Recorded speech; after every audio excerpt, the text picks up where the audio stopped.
آپ کا خیر مقدم ہے۔ رحمت سحر میں رمضان کریم کی پاکیزہ گھڑیوں میں گفتگو کا آغاز کرتے ہیں۔ اللہ رب العزت کی شان رزاقیت میں گفتگو کے آغاز کے لیے مفتی محمد طاہر تبسم قادری صاحب کی خدمت سے رجوع کروں گا۔ اللہ رب العزت کی شان رزاقیت مفتی صاحب ہمارا موضوع ہے، تو میں چاہتا ہوں کہ پہلے آج کے موضوع کو کچھ کھولا جائے اور اسی موضوع پر آپ کچھ ارشاد فرمائیے، اللہ کی شان رزاقیت۔ حامداً و مصلیاً اما بعد فاعوذ باللہ من الشیطان الرجیم بسم اللہ الرحمن الرحیم۔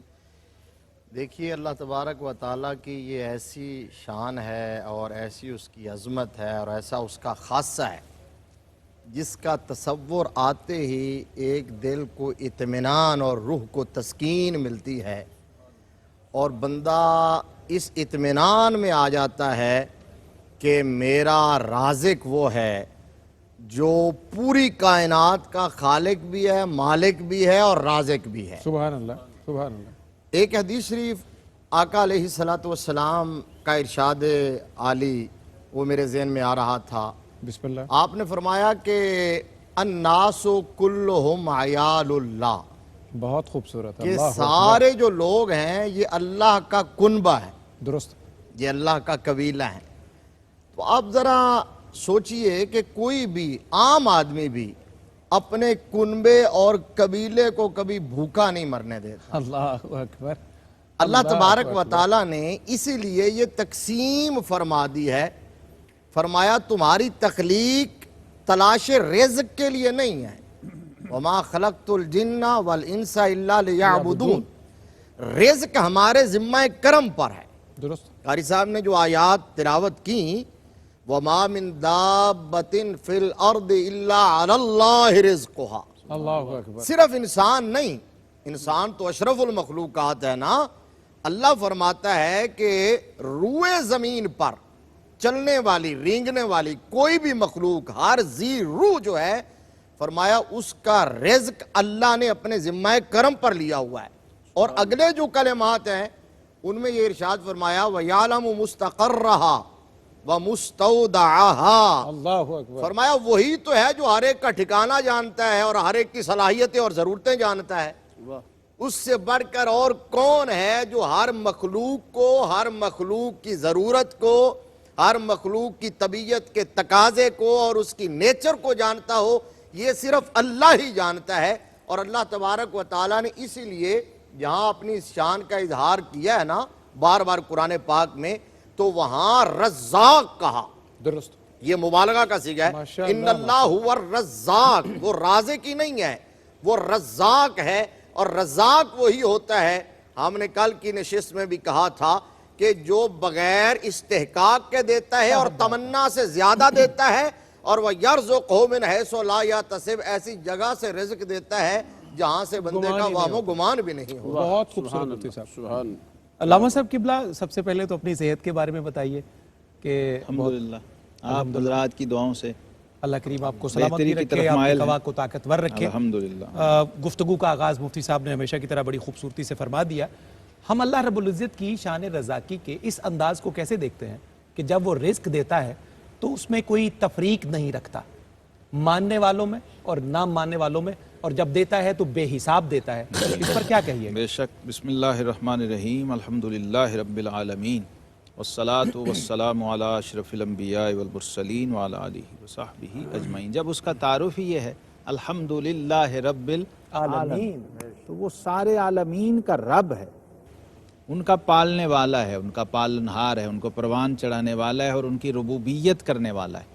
تو جب رب العزت نے خود مخلوق کو اپنی ربوبیت کی حدود کے اندر لے لیا ہے، تو اس کا مطلب یہ ہے کہ اب حدیث پاک کے مطابق الخلق عیال اللہ، مخلوق صرف انسان نہیں، مفتی صاحب نے تو الناس کہا نا، دوسری حدیث پاک میں ہے الخلق عیال اللہ، ساری مخلوق، ساری مخلوق۔ جیسے قرآن کی آیات پڑھی گئیں وَمَا مِن دَابَّةٍ فِي الْأَرْضِ إِلَّا عَلَى اللَّهِ، کوئی چوپایا زمین کی ساتویں تہہ میں پتھر میں کوئی کیڑا بھی ایسا نہیں ہے، اور سمندر کی تہہ میں کوئی مچھلی ایسی نہیں ہے، اور زمین کے کسی سوراخ میں کوئی چیونٹی ایسی نہیں ہے، اور آسمانوں میں پرواز کرتا ہوا کوئی پرندہ ایسا نہیں ہے، جس کا رزق ذات باری تعالیٰ کے ذمہ کرم پر نہ ہو۔ اللہ اکبر۔ اللہ رب العالمین کا یہ احسان عظیم ہے کہ اس نے اس رزق کی تقسیم کو اپنے دست قدرت میں رکھا ہے۔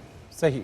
اچھا، اس میں بڑے پہلو ہیں ہمارے لیے سمجھنے کے، تفہیم کے اور اپنے معبود و مسجود کی معرفت کے، کہ کسی مخلوق کے ذمہ رزق نہیں لگایا، بہت خوبصورت بات ہے۔ اللہ کہ اکبر۔ مخلوق کا مخلوق کو رزق دینا یہ اور چیز ہوتی ہے، صحیح۔ اور خالق کا مخلوق کو رزق دینا یہ اور الگ چیز بات ہوتی ہے۔ صحیح۔ اور یہ یاد رکھنے کی بات ہے کہ رزاق ہونا یہ معبود ہونے کے لیے ایک جسٹیفیکیشن ہے اور ایک کوالیفیکیشن ہے۔ درست۔ یعنی جو رزاق نہیں ہے وہ معبود نہیں ہو سکتا۔ اللہ اکبر۔ تو معبود ہونے کے لیے رزاق ہونا ضروری ہے۔ صحیح۔ اور یہاں رزاق اور رازق کے فرق کو سمجھنا بھی ضروری ہے۔ ارشاد ہو۔ قرآن پاک میں رازق نہیں آیا کہیں بھی، صحیح۔ حدیث پاک میں آیا ہے، لیکن رزاق آیا ہے اور مختلف صیغوں کے ساتھ یہی صفت مبارکہ آئی ہے۔ رزاق کا مطلب جو علماء نے لکھا ہے المتکفل بالارزاق والاسباب، ماشاء اللہ ماشاء اللہ۔ جو خود سارے رزقوں کا اور سارے رزق کے اسباب کا پیدا کرنے والا ہے۔ بہت خوبصورت ہے۔ اللہ اکبر۔ یعنی جس کو جو چاہیے اس نے وہ پیدا کیا ہوا ہے، بالکل ٹھیک۔ اور اپنے خزانہ کرم میں رکھا ہوا ہے، اور جس کو جب جس کی ضرورت ہے وہ عطا کر وہ اس کو عطا فرما۔ کیا کہنے، بہت خوبصورت۔ مفتی صاحب، رازق اور رزاق کیونکہ بالعموم ہم ایک ہی سیغے میں ایک ہی معنی میں سمجھتے ہیں، تو بہت باریک سا یہ جو فرق تھا وہ قبلہ نے واضح کیا۔ جب آپ کا پچھلی گفتگو میں جو آپ گفتگو فرما رہے تھے، جو جملہ آخری تھا وہ آپ نے ارشاد کیا تھا کہ اللہ بندے کو ایسی ایسی جگہ سے رزق دیتا ہے جہاں سے اس کا گمان ہی نہیں ہوتا، دھیان بھی نہیں جاتا۔ میں بھی یہ چاہتا ہوں، میرے ناظرین بھی یہ چاہتے ہیں کہ اس کو کسی تمثیل سے ایسا واضح کریں کہ ہمارا پختہ ایمان ہو جائے، تاکہ ہمیں در در پھرنے سے پھر اللہ اس رسوائی سے نکال لے اور اپنے در سے لو لگانے کی ہمیں توفیق دے دے۔